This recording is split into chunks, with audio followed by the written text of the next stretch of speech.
Hello, my dear students. We have covered so many topics through my video lectures. The last one was regarding sliding contact bearings. That also I have covered through video lectures. And I hope you have gone through all my lectures on rolling contact bearings. The last chapter was sliding contact bearings, which I haven't covered, but I have sent you PDF notes, and I'll definitely make all those lectures into video and send to you. Today, I'm going to start a new chapter which is known as brakes or braking system. This chapter is very important because brakes are such devices which are applied or used in automobiles, hoist or elevators. But in majority of cases, brakes are used in automobile applications. Brake, if we want to define, it is a mechanical device which is used to slow down or bring to a halt or stop any vehicle or any kind of mechanism. So let us try to understand the brakes or braking system through some definitions. Now, if we want to define brakes, there are many definitions, but one of the definition is it is a mechanical device which is used to absorb the energy possessed by a moving system. Now this moving system may be elevator or any kind of automobiles, maybe two-wheeler or four-wheeler or any truck or any kind of mechanism like hoist by means of friction. So this is a sample definition of a braking system. Now what are the objectives of a braking system? Mainly there are two objectives. One is to slow down or completely stop the motion of a moving system. Again, the moving system applies to automobiles. Another objective is to hold the parts of a system in position at rest. There may be some other objectives, but these above two objectives are very important from braking system point of view. Now the energy which is absorbed by the braking system can be kinetic or potential or both. In automobiles, for example, brakes absorbs the kinetic energy, but in hoist or elevators, brakes absorbs the potential energy. See the difference. In automobile, brakes absorbs the kinetic energy, whereas in elevators, that is a one kind of lift which moves from bottom to top and top to bottom, brakes absorbs the potential energy. Now this energy which is absorbed by the brake is converted into heat energy, and this heat energy is dissipated to the atmosphere. The most important part of this braking system, how quickly the heat energy can be dissipated to the atmosphere or the surrounding system. So there has to be some kind of mechanism for removal of heat energy from the braking system to the atmosphere. Now let us understand the classification of brakes. There are mainly three types of brakes. One is mechanical brakes, one is hydraulic and pneumatic brakes, and one is electrical brakes. Now, mechanical brakes are operated by mechanical means. Example of mechanical brakes may be levers, springs, or paddles used in automobile. Now, depending on type of friction material used in mechanical brakes, they are again classified as block brakes, internal or external shoe brakes. Now, this internal or external shoe brakes is known as radial brakes. Disc brakes, that is known as axial brakes or band brakes. So, these kind of brakes are operated by mechanical means, maybe through the help of levers or springs or paddles, depending on type of application. Hydraulic and pneumatic brakes are operated by fluid pressure. This may be oil pressure or air pressure. Whereas electrical brakes are operated by magnetic forces. Now, these electrical brakes are again of three types. One is magnetic particle brakes, hysteresis brakes, or eddy current brakes. But our study is limited to mechanical brakes only. Now, let us understand the concept of capacity of brakes.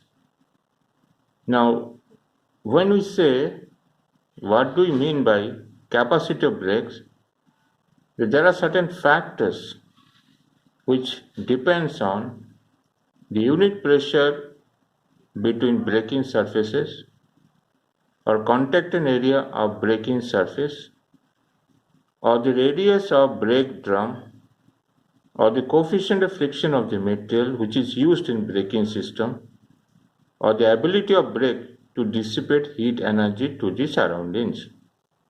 So these are some of the factors on which the capacity of the brakes depends.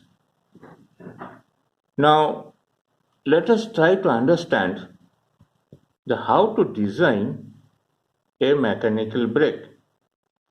So for this, we have to determine the braking torque capacity.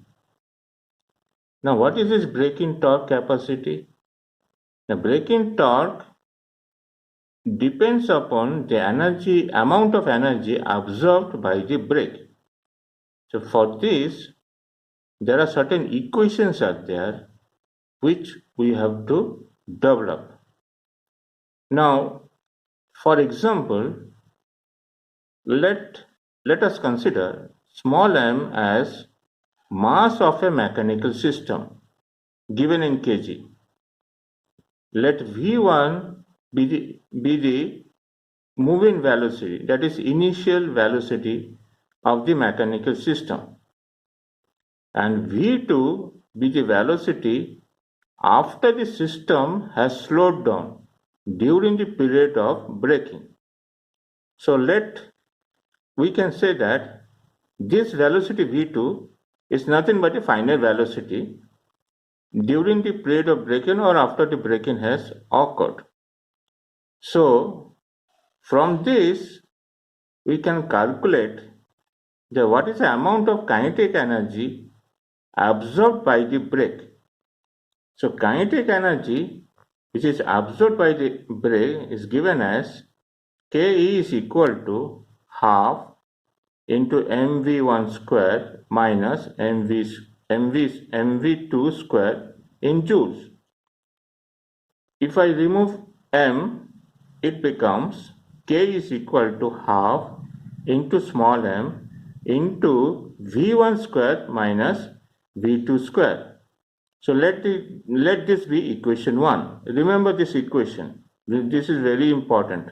So equation 1 is the kinetic energy absorbed by the brake and given as half into m into v1 square minus v2 square. Similarly, the kinetic energy of the rotating body can be calculated as kinetic energy, that is Ke, is equal to half into I into omega 1 square minus omega 2 square, equation 2. I is a mass moment of inertia, and that is given by mk square. So kinetic energy of the rotating body is written as half into mk square into omega 1 square minus omega 2 square. Let this be equation 3, where I, as I've told you, or I have mentioned just now, I stands for mass moment of inertia of the rotating body in kg meter square. K, this K, is nothing but the radius of gyration of the body in meter. Omega 1, initial angular velocity in radian per second, and omega 2 is the final angular velocity in radian per second. Now, in case of hoists, that is for moving material from one place to another, the brake absorbs the potential energy, as I've told you earlier, and this potential energy is released by the moving weight. Now, if we consider body of mass m, small mass m, falling through a distance h, so we know that the potential energy absorbed by the brake can be given as capital PE is equal to mgh, equation 4, where g is nothing but gravitational constant, and that is taken as 9.81 meter per second square. So remember equation 1, kinetic energy, that is half into m into v1 square minus v2 square. Equation 2, half into I omega 1 square minus omega 2 square. Equation 3, half m into k square into omega 1 square minus omega 2 square. And the last equation 4, PE is equal to mgh. Now if you combine all these equations from equation 1, 2, 3, 4, let us see what we are getting. We are getting the total energy absorbed by the brake. Now, the total energy absorbed by the brake can be deduced from adding the respective quantities which I have shown you from equation 1 to equation 4. Now, if we calculate this total energy, this is nothing but it can be equated to work done by the brake. Then that is given by, or the work done by the brake is given by capital E is equal to capital M suffix T into theta, where E is nothing but total energy absorbed by the brake in joule, MT is braking torque in Newton meter, and theta is angle through which the brake drum rotates in radian.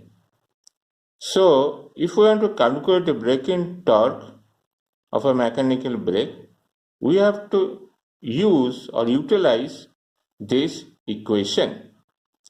Now, to understand this equation in a better way, let us try to understand this equation through a problem which I have solved over here. Now let us take a disc of solid cast iron which is 1 meter in diameter and thickness 0.2 meter, and this solid cast iron, that is a disc, is utilized as a flywheel. Let this flywheel be rotating at 350 rpm, and let this flywheel be brought to a rest in 1.5 seconds by means of a brake. So brakes are also used to bring flywheel to rest. Now, from this data what is given for a flywheel, we have to determine number one, energy absorbed by the brake, and number two, torque capacity of brake. Now let us write the data which is given. That is diameter 1 meter, thickness 0.2 meter, RPM 350 RPM, and this is time. T stands for time, 1.5 seconds. So number one, we have to calculate energy absorbed by brake. Now we know that the mass density of cast iron is 7200 kg per meter cube, and radius of gyration of a solid disc is given by small d by 8 root over. So from this we can calculate m, that is mass, pi by 4 into 1 square into 0.2 into 7200. So that amounts, that gives 1130.97 kg. And the radius of gyration, that is k square, is equal to d square by 8. So that is 1 by 8 meter square. Omega 1, that is initial angular velocity, because RPM is given. So initial angular velocity omega 1 is equal to 2 pi n1 by 60. So 2 pi into 350 by 60, that comes to about 36.65 radian per second. And omega 2, because it is brought to rest, so omega 2, that is final angular velocity, is 0 in this case. So from here, the energy absorbed by the brake is given by half mk square omega 1 square minus omega 2 square. So if we put all these values, we get the kinetic energy absorbed by the brake is equal to 94,946.52 joule. The second one, that is torque capacity of brake.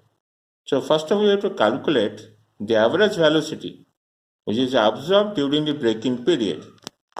So that is given by omega 1 plus omega 2 by 2, and since omega 2 is 0, so it is equal to, average velocity is given by omega 1 by 2. Therefore, theta is equal to omega 1 by 2 into time. And omega 1 we have calculated here 36.65 radian per second.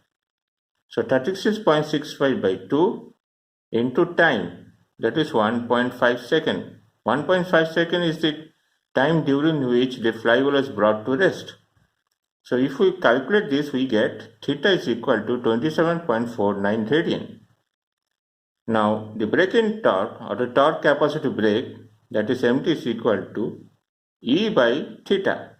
So E we have calculated here 94,946.52, this one, and theta is equal to 27.49. So mt, that is a torque, braking torque, is given by it equals to 3,453.86 Newton meter. Now let us summarize what we have done so far today in this class. That we have tried to understand the concept of braking system, the definition of a brake, the objectives of using braking system, the various classification of brakes, and how to determine the braking torque of a brake of a mechanical one. And after deriving the equation, we have solved a problem and got to understand how we can calculate the torque capacity of the brake as well as the energy absorbed by the brake. Thank you.